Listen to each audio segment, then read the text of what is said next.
Welcome back. Isaiah Thomas scored 22 points in his Lakers debut on Saturday and said that he felt like he got his powers back after getting out of Cleveland.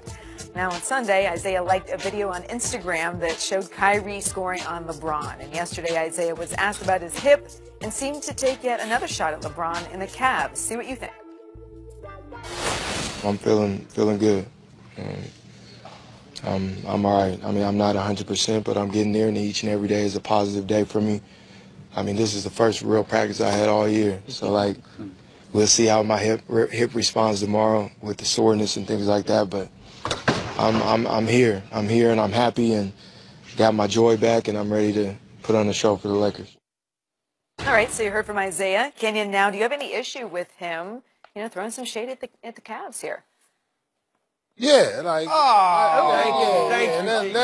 Speak the truth, brother. Me hearing it again and seeing like his demeanor and all that, like reading it is one thing. You see his demeanor, and of course you're on a team that's playing for championships, so they don't really practice during the year.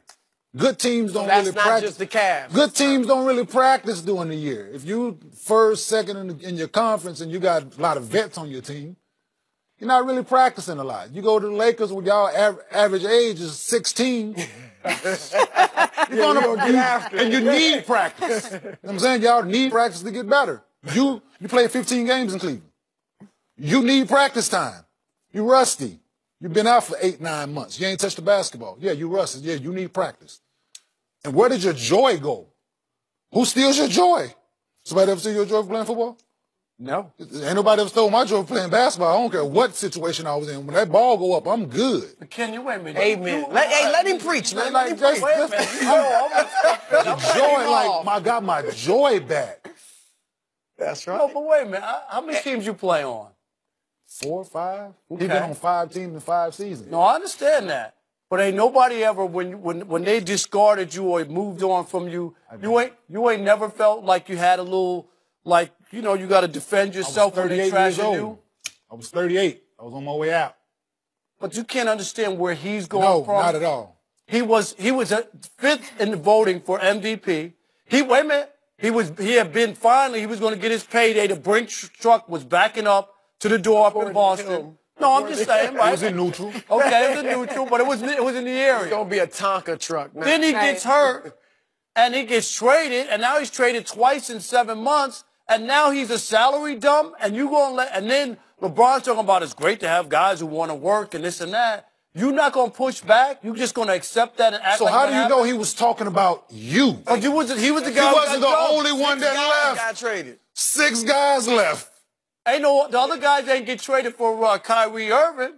Yeah, but he was supposed to be the centerpiece of what was supposed to happen. Come on. Think about you. Who told him that? Human nature is what you feeling. I'm just saying publicly you don't need to come out. Kenyon, my thing is Isaiah needs to get with a team next summer or this summer as a free agent. I think teams are looking at him talking so much, chirping, and that's a deterrent to them wanting to bring him in. And the fact that you still 5'9". Yes, I think that, like him talking, I don't think that really matters. The talking all that don't matter, but I'm just saying the fact that you're 5'9". You're 5'9", you're a volume shooter. You've been exposed for who you are. Teams can game plan for you. They can take you out of you're a bad defender. There's a lot of that. There's a whole lot in that equation that's more than just talking. You know what I'm saying? They ain't moved you because they didn't move you because you had something to say that you supposedly called out Kevin Love in the locker room. That ain't why they traded you. They traded you because it didn't work. Basketball-wise, it didn't work. 15 games. Listen, we tried it. It didn't work. What can we get for you? Look, okay, we can get Larry Nance.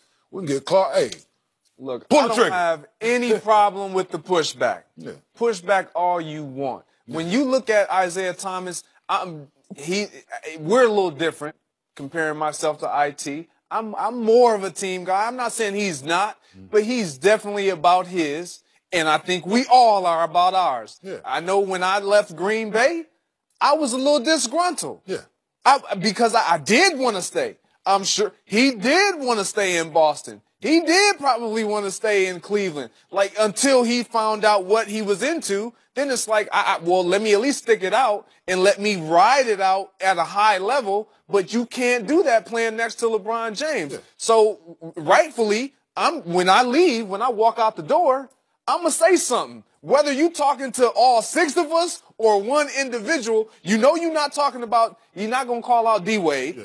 That's your boy. That's your boy. Definitely. Channing Frye, he not to disrespect Channing Frye, but that's his puppet. He following everything. Think about the guys that said something. I'm with Jay Crowder and Isaiah Thomas. Yeah, they brought them in for balls. I thought they was going to be a part of it. Exactly. It didn't work out. It didn't work out. So therefore, hey, listen, I didn't want to leave New Jersey when I left.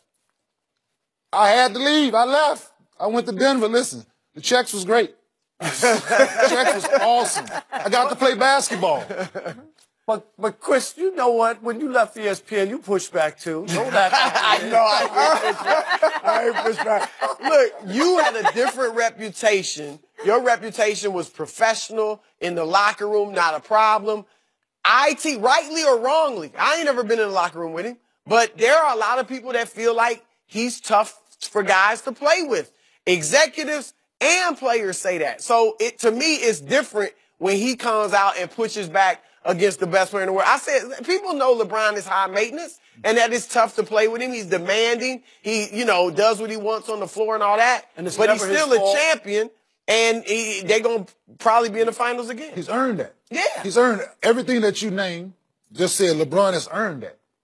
And people look at Isaiah like, who are you? Who are you and what have you done to have anything to say? But you know what? I hear like, that. That's my thing. I think that's always, that sounds good because you're not a big star. But if you made it to the NBA and you're one of the 400 jobs or one of the 400 guys, you can't tell me that Isaiah doesn't think of himself, regardless to what other people. You wouldn't make it to the league. You wouldn't make it to the league without what? I know there's a pecking order, but that don't mean that you're going to you're going to just disrespect me or I don't matter. If I have an NBA, you don't have to say it publicly. I got a saying that I used to say in the locker room. Listen, when we're in this locker room, put your feelings in your pocket, man. Your feelings don't matter when we're in here. I don't care how you feel. Lace your shoes up, get taped, and let's go hoop. Amen. I don't care about your feelings, man. I hear you got that. A collection plate. Yeah, that's right. That's my thing. I'm with him right there because, when you're in the locker room, yes. But when you are no longer a part of that locker room, and you know the truth about that locker room, and you feel like you could have enhanced the situation, sometimes your pride gets up in front of you, and you gonna chirp a little bit. You may bark if you're. Hey, we get it. But you're barking up the wrong tree and at the wrong guy. Where do you see Isaiah as we go forward? Okay, like if the Lakers are going to use his salary slot for cap space, right? Mm-hmm. What kind of team or where could he go? Or is there a team out there that says, hey, you know what? If we put him in the right situation like Stevens did in Boston, he could return to that player and score 25, 27 points a night. Is there? Yeah, there's a lot of teams that'll bring him in right now, name, height, and let him just have free ram to shoot the ball when he feels. But what is that accomplishing for anybody? It's going to look good for him. But if you're trying to win and trying to be successful, then that's not winning basketball at the end of the day. But he's earned his way into this league. Like you said before, if you're one of these 400 players, it's hard to get here. Yeah. But there comes a point to where I'm saying, what's important? Is winning important after you get your money? But it's different for everybody. I'm saying, but for him, he's came into the league with a chip on his shoulder. 5'8", 5'9". Of course he got to have that chip.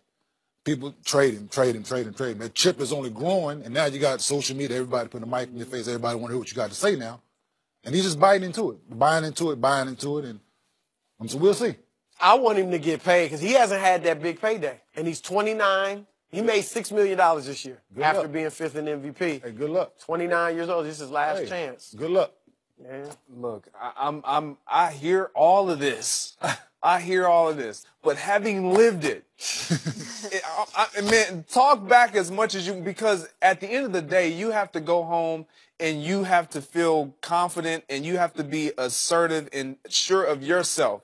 And if you don't believe in you, who else will believe in you? So therefore, why let anybody, no matter what LeBron says, no matter what anybody has to say, if you believe in your ability. Yeah, but I get that, and I'm just different, man. I've never listened to it. But you also get go that. I've never listened to it though. That's my thing. Like I don't pick up the when I played 15 years. I can tell you how many times I've actually picked up and read what somebody had to say. I look at the pictures. Like, yeah, the pictures are great. Oh, I dunked on him. That's a nice catch, G. Like, you know what I'm saying? Absolutely. Like, but I don't care. Because I'm here to play basketball, man. I'm here to do a job. I used to tell my mom tomorrow, where you going? Oh, I got to go to work today. I'm going to work, man. Like, I don't care. I don't got to deal with I don't have to like my coworker when I'm there, when I leave. When I leave, oh, well. But it's different. When you left the Nets, if somebody in that locker room had said something that you felt like, man, is he talking to me? But you know what I'm gonna do though. But you know what I'm gonna do. It ain't gotta be through the press, right? But that's what I'm gonna go to you. But you gonna say something to you. But we're in a different era. Exactly. So, yeah, exactly. Things are different. I get it. Kenyon with the Nets, they went to 2 straight finals. He was an all-star. You had a Super Bowl ring. Like, again, it's different. It's kind of know where you at. That's all I'm saying. So because he hasn't won, LeBron could just do whatever, say whatever. And Look, I'm saying it's not helping him as far as prolonging his career and getting a good contract. He don't have to accept. Like, he don't have to accept somebody going at you with him. So he don't have to accept LeBron. Look, all LeBron said. It ain't got to be no scene. Dude, you got a problem with me? That's it. All LeBron said was it's good to be around yes guys. or no. And in this day and age, it's going to be a hug, a kiss on cheek, and it's going to be an Instagram like, and everybody going to, and it's going to be a retweet, and everything is all hunky-dory. I think you need to talk to LeVar Ball. I nominate you to go in there. Kenyon, we loved having you. We'll be a little sad when you leave, but we're putting our feelings in our pocket. Is that what it is? By the way, your voice, have you ever heard this? It sounds exactly like Busta Rhymes, like identical. I ain't never heard that. It's the first. You rap? Never. I rap Christmas presents every year. Oh, yeah. Fat Boys. I know you said that. The Fat Boys. Worst joke ever. Right? Thanks, Kenyon. Close the show on that one. No, we got more. All right, coming up next, the Patriots need to loosen up a bit. Pats legend Willie McGinnis